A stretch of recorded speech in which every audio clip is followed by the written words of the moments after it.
Bonjour à tous. Nous allons commencer le résumé de la parashat Shelach.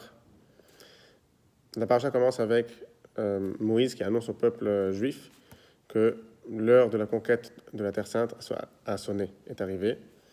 Et c'est alors que le peuple demande, exige une requête, que Moïse envoie d'abord des éclaireurs, des explorateurs, pour espionner la Terre et connaître la nature de la Terre, les points faibles, les ennemis, etc. Donc l'idée en soi n'était pas si mauvaise, parce que d'ailleurs on va la retrouver plus tard aussi avec Moïse lui-même et son disciple Josué. Ils enverront à leur tour aussi plus tard, on verra qu'ils enverront les éclaireurs. Mais le problème ici était le fond de cette requête. C'était que le peuple juif cherchait à éprouver Dieu, à tester Dieu. Ils exigeaient avoir le droit de savoir si la terre était bonne ou pas, ou mauvaise. Mais ça remettait en doute, cela même remettait en doute justement la parole de Dieu qui leur avait promis que la terre était bonne, qui leur avait clairement spécifié que la terre était bonne. Mais on sait que Dieu n'entrave pas le libre arbitre de l'homme. Et il permet donc à Moïse d'envoyer ses éclaireurs, ses explorateurs. Et Moïse avait donc le choix de refuser ou d'acquiescer. Moïse approuva quand même, parce qu'il voulait que le peuple se dise « Ah, si Moïse nous accepte si facilement, c'est qu'il n'a pas peur. C'est qu'il est convaincu lui-même que la terre est bonne. Donc peut-être devrions-nous renoncer à cette requête. » Malheureusement, le peuple ne réfléchit pas ainsi et insista. Et donc Moïse se retrouva donc obligé de les envoyer. Donc, furent choisis pour cette mission donc 12 personnes, une personne par tribu, 12 représentants donc, dont Josué, Yahushua, le disciple de Moïse, et Caleb ben Yefouné, Caleb le fils de Yefouné, qui était le représentant de la tribu de Juda, de Yehuda. Ces personnes étaient des notables, des personnes importantes, des justes, des personnes droites, des tzadikim, au départ de leur mission. C'est seulement ensuite qu'on verra qu'ils finiront par fauter, à part Josué et Caleb. Mais au départ, ils étaient des personnes justes, droites, importantes. Moïse, qui pressentait que les explorateurs allaient fauter, à ce moment-là, il pria pour Josué. Josué, donc, était le représentant de la tribu, de sa tribu, la tribu d'Éphraïm. Il pria pour lui. Et il rajouta la lettre Yud à son nom. Donc, son nom qui était avant, il s'appelait Hoshea. Il passa de Hoshea à Yehoshua, qui veut dire que Dieu te sauve du complot, de ne pas être séduit par le complot des explorateurs. Moïse donc leur demande d'examiner la terre attentivement, la nature de la terre, et si elle est fertile, si elle a des richesses naturelles, et d'examiner aussi ses habitants, si ces habitants qui sont forts aussi, et vigoureux, ou faibles et chétifs, car ça aussi dépend de la terre. Comme Rachid nous le dit, qu'il y a des terres qui produisent, qui élèvent des populations fortes et vigoureuses en bonne santé, et des terres qui font le contraire. Les explorateurs se mirent alors en marche, et ils parcoururent donc tout le sud d'Israël, d'est à l'ouest. Ils arrivèrent à l'ouest d'Israël, donc près de la mer, qui est la frontière ouest d'Israël, et ils remontèrent le long de la côte maritime jusqu'au nord. Ils firent comme un L. Caleb se rendit tout seul à Hébron, qui est où il y a là-bas les tombeaux des patriarches Abraham, Isaac et Jacob, afin de prier Dieu, se prosterner et prier Dieu, qui lui donne la force et la soumission nécessaire à Moïse pour ne pas être séduit par le complot des explorateurs.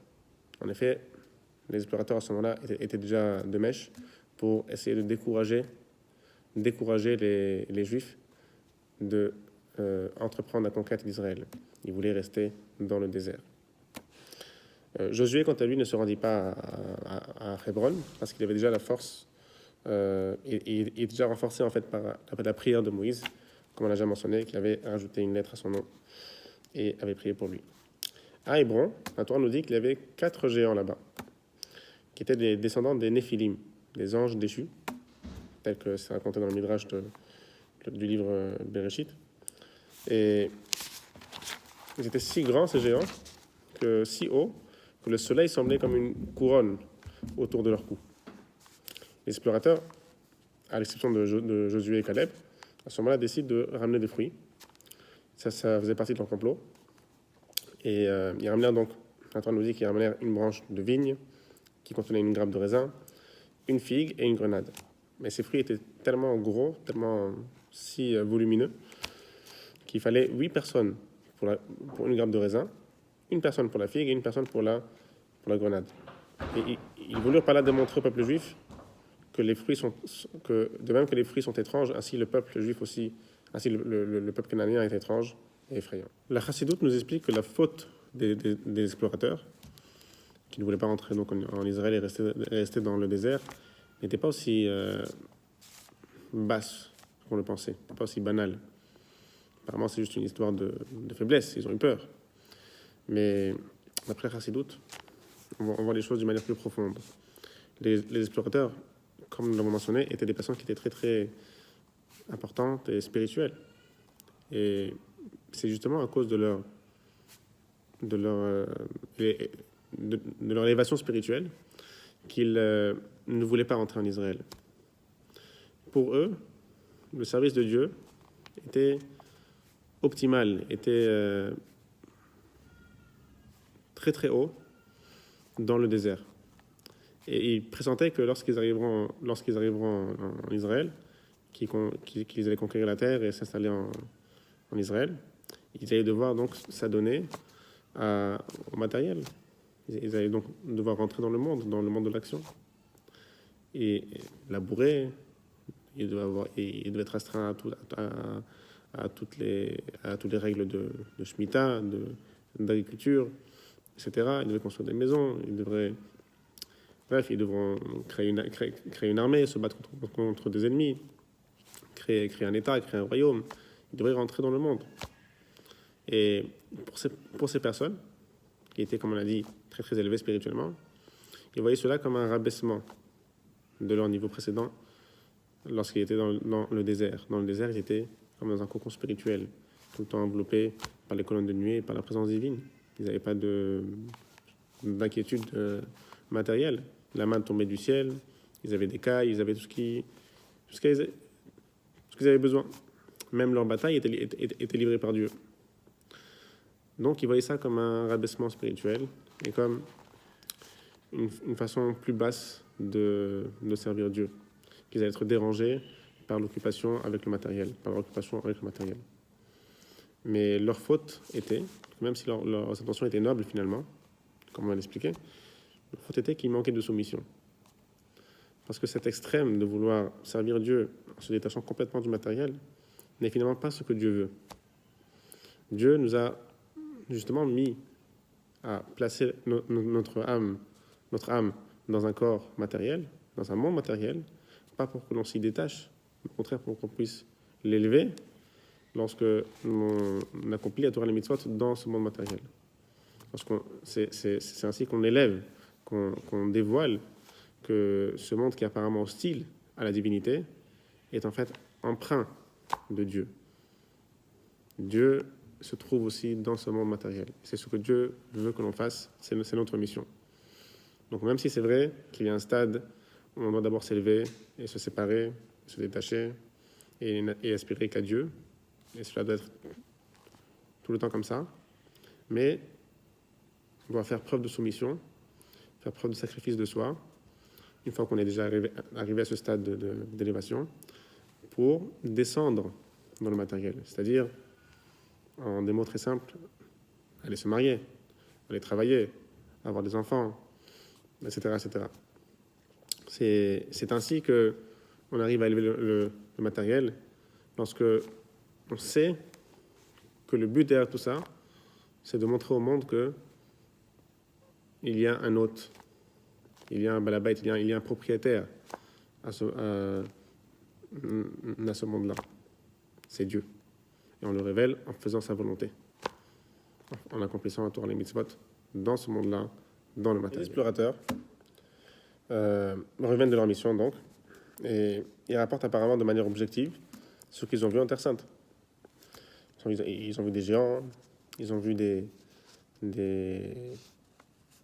morts partout, Alors que Rachi nous explique justement que Dieu avait fait en sorte de tuer, à chaque endroit où les explorateurs arrivaient, de tuer des Cananéens afin qu'ils soient occupés à s'endeuiller et à ensevelir leurs morts.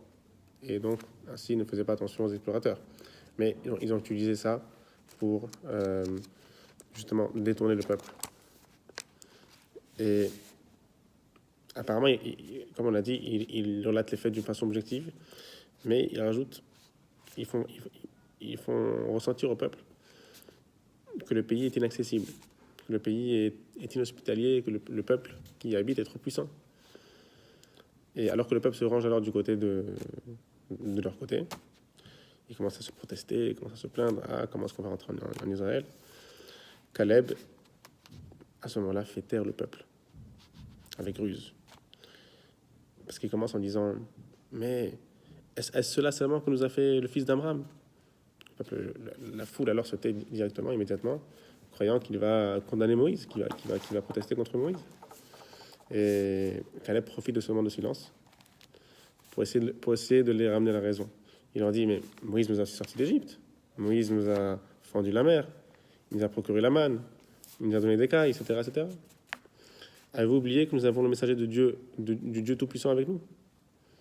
Donc, nous pourrons certainement conquérir, dit Caleb, nous pourrons certainement conquérir la terre, car Dieu est avec nous. Et même si Moïse nous en donne de monter au ciel avec des échelles, nous réussirons.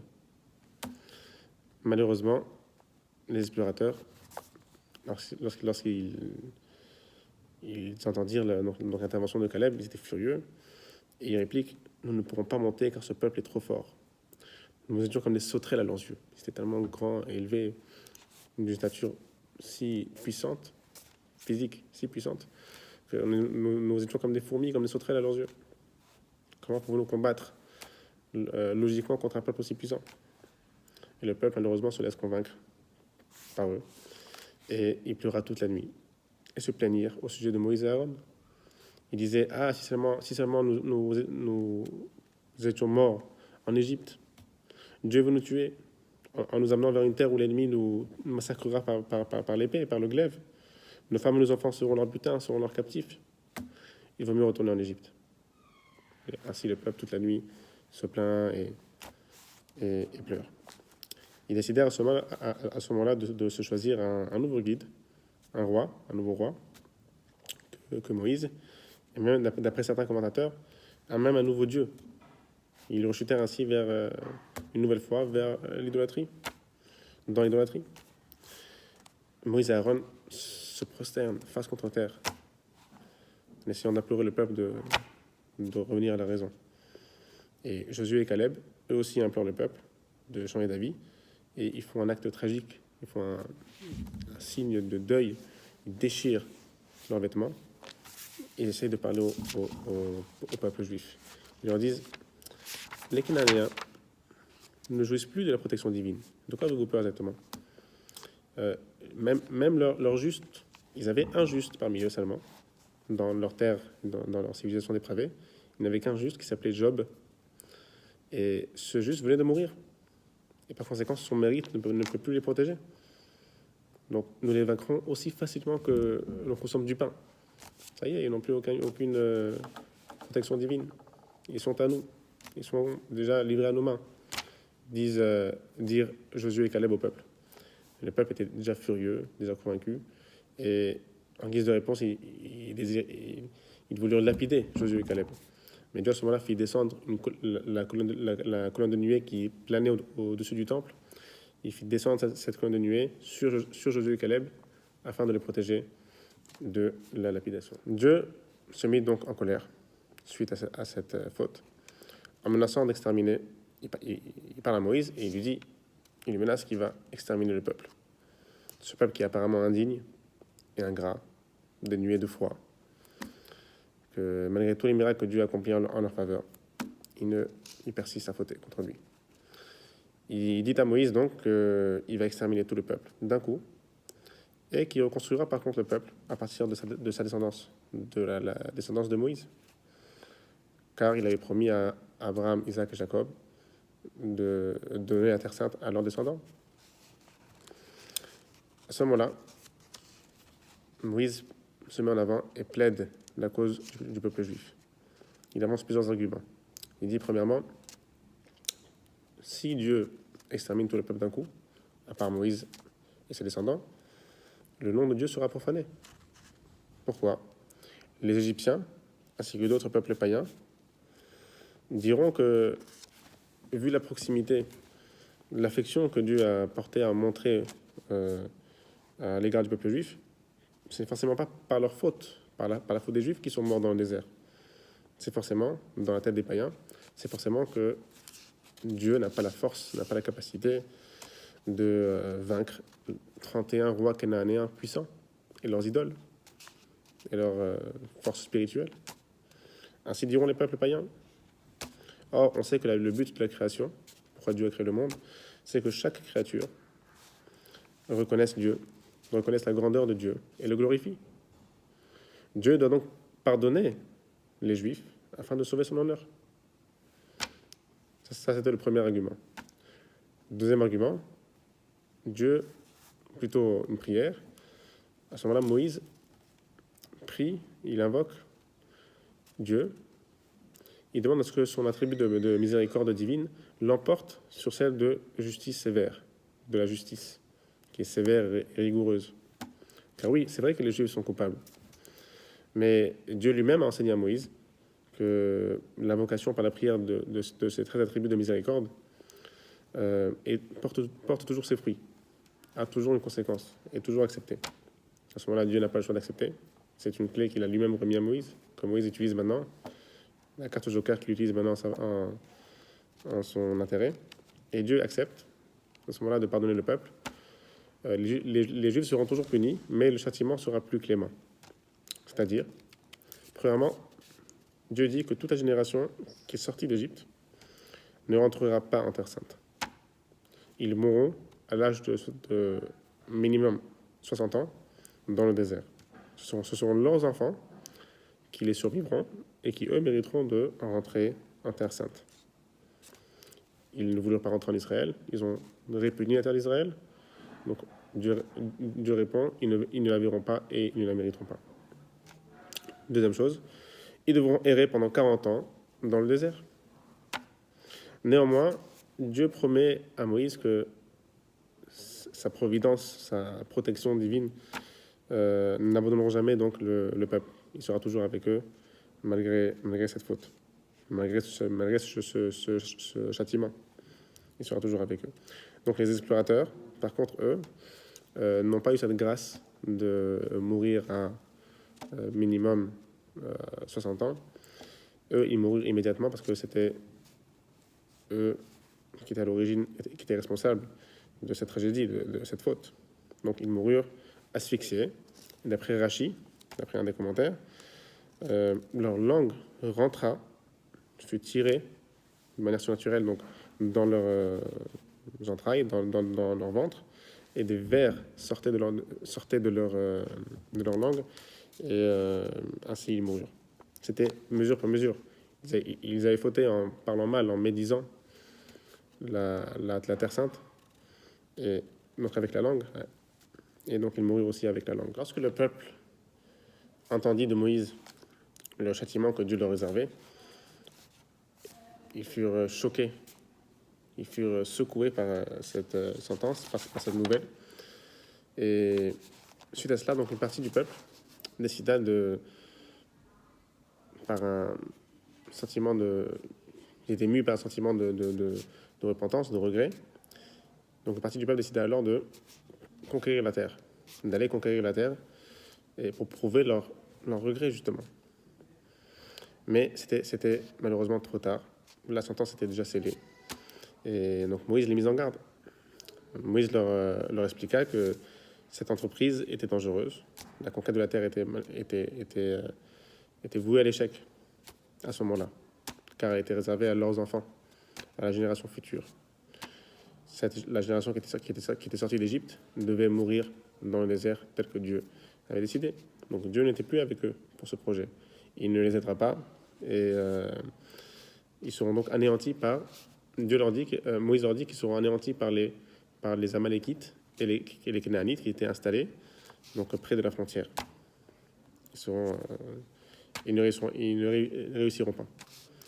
Donc, les Marapilim, cette partie du peuple, on les appelle les Marapilim, qui signifie les obstinés.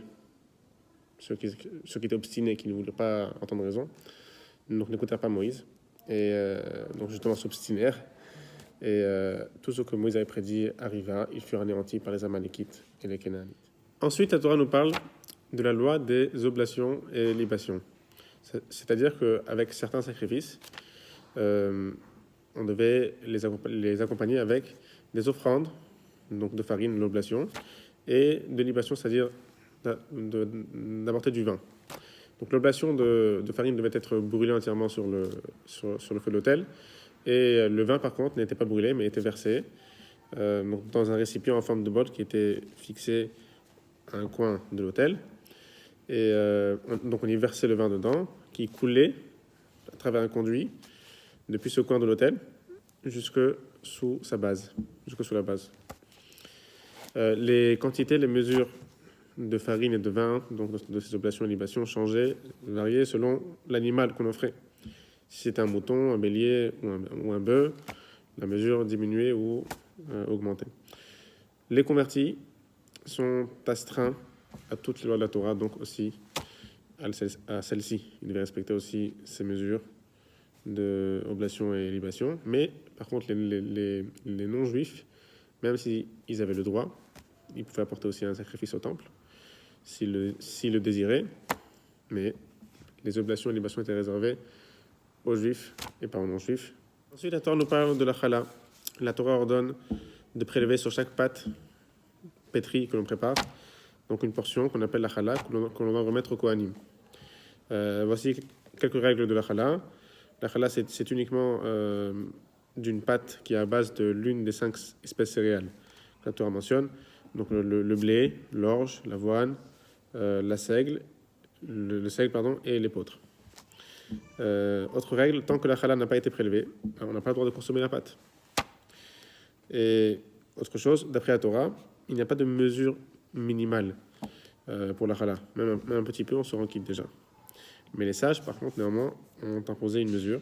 Ils ont dit qu'il faut prélever au minimum un 24e pour un particulier et un 48e pour un boulanger. Ensuite, la Torah nous explique comment se racheter d'une faute d'idolâtrie qui a été commise collectivement, mais de manière involontaire. C'est-à-dire, si le grand tribunal qui siégeait donc au temple s'est trompé et a permis un acte qui s'avère par la suite être une forme de culte idolâtre qui est interdit par la Torah. Dans le cas où la majorité du peuple de la communauté donc a effectivement suivi le tribunal et commis cette erreur, cet acte-là, donc à ce moment-là, ils doivent apporter 2 sacrifices afin de se faire pardonner. Donc, un jeune taureau en holocauste et un bouc en guise d'expiation. Ces 2 sacrifices, avec le repentir, expieront la faute du peuple et du tribunal. Si par contre un individu commet cette même erreur, donc tout seul, pas à cause de la faute du tribunal, donc il apportera juste un bouc d'expiation pour se faire pardonner de son erreur involontaire. Si un individu, par contre, pratique donc, de manière intentionnelle l'idolâtrie, il ne pourra pas être pardonné avec un sacrifice. S'il y a 2 témoins au moment de l'acte qui l'ont averti, juste avant de passer à l'acte, ils l'ont averti. Ils lui ont dit, fais attention, ce que tu t'apprêtes à faire est une transgression de la Torah, de telle et telle faute. Et il a quand même commis la faute. À ce moment-là, il sera lapidé par le tribunal, après, bien sûr, vérification des témoins. Par contre, s'il n'y a pas eu de témoins, au minimum, ou alors, il y avait 2 témoins, mais il n'y a pas eu d'avertissement de leur part avant la faute, donc il ne sera pas mis à mort par le tribunal, mais son âme sera retranchée du peuple juif, il sera excommunié. Et même après sa mort, la souillure, l'impureté causée par la faute restera attachée à son âme, qui n'aura malheureusement pas de part dans le monde futur. Le même châtiment est réservé aussi pour celui qui blasphème le nom de Dieu, qui le maudit ou l'insulte. Toutefois, s'il se repente, si le blasphémateur ou l'idolâtre se repente, leur faute sera pardonnée, car, comme disent les sages, rien ne se dresse devant la teshuva, devant le repentir. Ensuite, la Torah nous relate donc une histoire qui se passa dans le désert. Le deuxième Shabbat, après que les Juifs aient reçu la Torah, il arriva qu'un homme fut trouvé et traîné au tribunal par certaines personnes qui témoignaient l'avoir vu couper du bois le jour du Shabbat. Donc profanant ainsi la sainteté de ce jour. On sait qu'on n'a pas le droit de couper du bois Shabbat. Il ne savait pas quelle devait être sa punition. Il savait que celui qui profane le Shabbat devait être mis à mort. Mais il ne connaissait pas le mode d'exécution, comment le mettre à mort. Donc à ce moment-là, Dieu répondit à Moïse qui devait être lapidé à l'extérieur du camp. Et ainsi fut fait, tout le peuple le lapida. Ce qui est intéressant, c'est que bien que cet incident ne soit pas forcément produit, ne soit pas forcément arrivé juste après la faute des explorateurs, donc chronologiquement, il n'a pas forcément sa place dans notre paracha. Néanmoins, la Torah choisit quand même de juxtaposer à la loi concernant l'idolâtrie qu'on vient de mentionner, pour nous enseigner justement qu'il y a un lien entre Shabbat, entre profaner le Shabbat et commettre l'idolâtrie. Pourquoi ? Parce que l'idolâtrie, c'est nier la souveraineté de Dieu. C'est affirmer qu'il y a d'autres dieux qui sont aussi puissants ou alors qui partagent le contrôle de cet univers. Et profaner Shabbat est un signe de témoignage, un signe qui témoigne que Dieu a créé l'univers. On se repose le Shabbat, tout comme Dieu s'est reposé le 7e jour de la création. Entre guillemets, s'est reposé le 7e jour de la création après avoir œuvré, entre guillemets, les 6 jours précédents pour créer le monde. Donc Shabbat est un signe qui témoigne que Dieu a créé l'univers. Donc celui qui profane le Shabbat, en vérité, il exprime par là qu'il ne croit pas que Dieu est le créateur de cet univers, et le seul créateur de cet univers. La paracha conclut avec la mitzvah, le commandement des tzitzit. Donc le commandement de se souvenir en vérité de tous les commandements de la Torah grâce aux tzitzit. Ces tzitzit qui sont des franges, des fils que l'on doit attacher aux 4 coins d'un vêtement carré. On va faire à partir de ces fils-là 5 nœuds et 8 fils à chacun des 4 coins. À l'origine, un de ces fils était teint d'une couleur appelée techelet, qui ressemble au turquoise. On tirait cette couleur spéciale à partir du sang d'un poisson qu'on appelait en hébreu le chilazon. Mais malheureusement, aujourd'hui, on a perdu cette tradition, on ne sait plus identifier ce poisson. Donc on n'a plus de techelet, mais même sans techelet, la mitzvah est toujours valable. Les tzitzit nous rappellent tous les 613 commandements de la Torah. Pourquoi ? Parce que la valeur numérique du mot tzitzit est 613. On sait que les lettres en hébreu ont aussi une valeur numérique. Donc tzitzit égale à 613. On rajoute à cela les 5 nœuds et les 8 fils, 13. On arrive à 613, qui font allusion aux 613 commandements de la Torah. Lorsqu'on regarde les tzitzit, on reçoit une force spirituelle et ça nous rappelle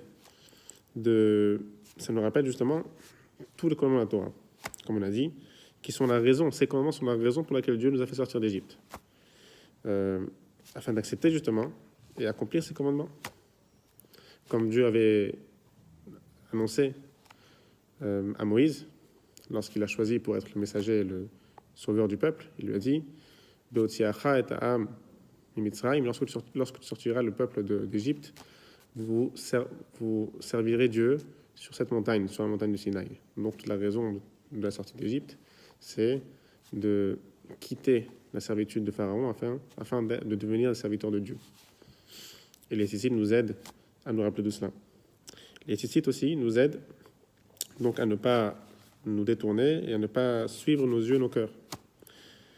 Parce que les yeux et le cœur, comme nous disent les sages, sont en araméen tren sarsure de avera, c'est-à-dire sont les intermédiaires entre l'homme et la faute.